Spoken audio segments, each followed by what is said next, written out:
কোনো মিল ইন্ডাস্ট্রি বন্ধ হয়েছে কিনা যদি সংকট হয়, কোনো কলকারখানা, চাষাবাদ, বুরু চাষ, স্কুল কলেজ, ব্যবসা বাণিজ্য সবকিছুই স্বাভাবিক চলছে, তাহলে সংকটটা কোথায়? হ্যাঁ, যে সমস্ত বিষয়ে প্রশ্ন উত্থাপিত হয়েছে, কোথাও কালোবাজারি হচ্ছে, কোথাও মজুদ হচ্ছে, কোথাও ধরা পড়ছে, কোথাও পাচার করার বিষয়ে কথা উঠেছে। হ্যাঁ, স্বরাষ্ট্র মন্ত্রণালয়কে অনেকে অঙ্গুলি নির্দেশ করেছে, কি করছে?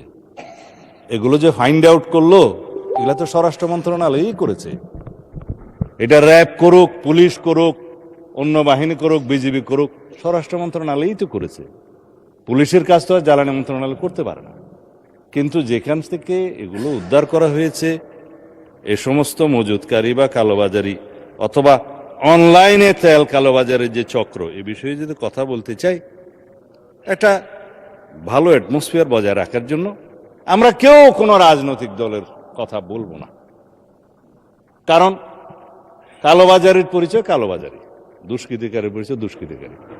যদি অতীতের মতো আমরা আগের কালচারে ফেরত যাই, এই যে আপনার রাজনৈতিক দলের এই কর্মী করেছে, বিরোধী দলের এটা করেছে, অমুক এটা করেছে, সেই কালচার তো আমি যেতে চাই না, মাননীয় স্পিকার। সুতরাং আমরা এখানে দোষারোপের কোনো রাজনীতি দেখছি না।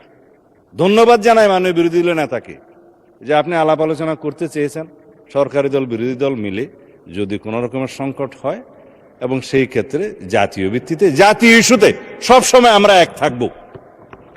যেমন ভাবে আমরা এক থেকেছি বিগত ফ্যাসিবাদী স্বৈরাচারী বিরোধী যে আন্দোলন, সেই আন্দোলনে যে জাতীয় ঐক্য আমাদের মধ্যে গঠিত হয়েছে, সৃষ্টি হয়েছে, সেই ঐক্যটাকেই শক্তিতে রূপান্তরিত করে আমরা এই নেশনকে এগিয়ে নিয়ে যাব, জাতিকে এগিয়ে নিয়ে যাব। সেখানে আমরা একমত। এই ইস্যুগুলো সাধারণত এইভাবে জাতীয় সংসদে আলোচনা কখনো আগে হয়নি, মাননীয় স্পিকার। আমার অন্তত সংসদীয় রাজনীতি ইতিহাস আমি দেখেছি, বিগত দিনে কোনো সেশনে একটা বা দুইটার বেশি মুলতবি প্রস্তাব আলোচনা হয়নি।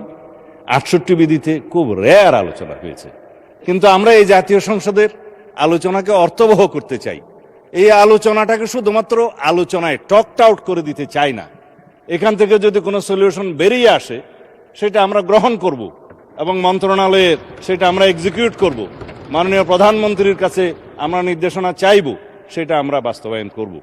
আজকে মাননীয় প্রধানমন্ত্রীর এখানে আমাকে একটু প্রশংসা করতেই হয়।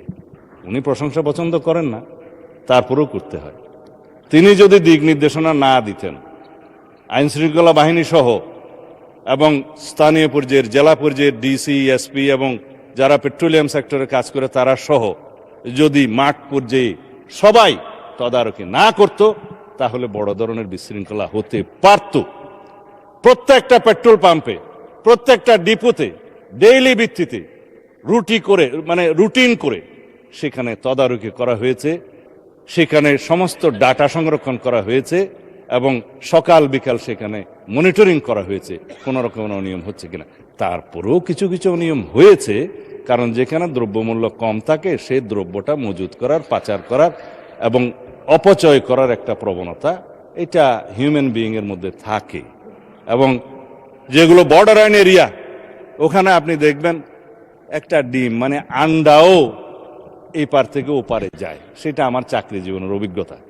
যেমন চাঁপাইনবাবগঞ্জে, যেমন নওগাঁতে, বিভিন্ন বর্ডারে তারা এটা স্বাভাবিক ব্যবসায়ী মনে করে অনেকটা, যে ইধার উদার কয় যে মূল্য। আমি আমার চাকরি জীবনে দেখেছি ডিম পাচার হয়ে আসতে বর্ডার থেকে।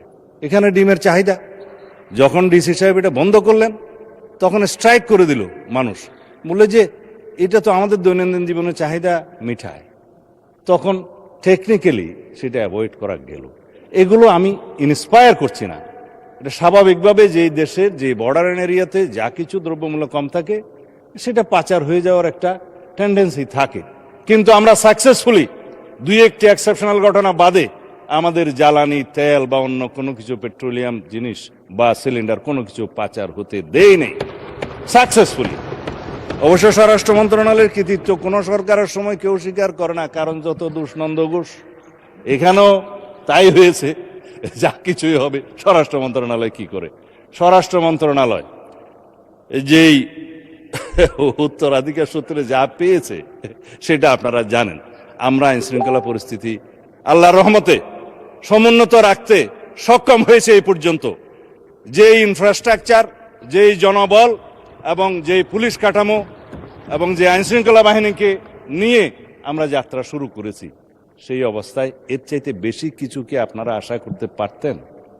এখন আমরা এই পুলিশ বাহিনীকে মোরালি স্ট্রং করার জন্য আমরা মোটিভেট করছি, তাদেরকে ওয়েল ইকুইপড করছি, এবং আমরা যে সমস্ত যানবাহন ধ্বংসপ্রাপ্ত হয়েছে বিগত মুভমেন্টের সময় সেগুলো পরিপূরণ করে এবং আমরা একটা স্ট্রাকচার রেডি করে জনবলগুলোকে আমরা সঠিকভাবে যাতে আইন শৃঙ্খলা নিয়োজিত কার্যক্রমে সঠিকভাবে ব্যবহার করতে পারি, জনবান্ধব এবং পাবলিক ফ্রেন্ডলি যাতে একটা বাহিনী হিসেবে এস্টাবলিশ করতে পারি, সেই জন্য কাজ করছে মাননীয় স্পিকার।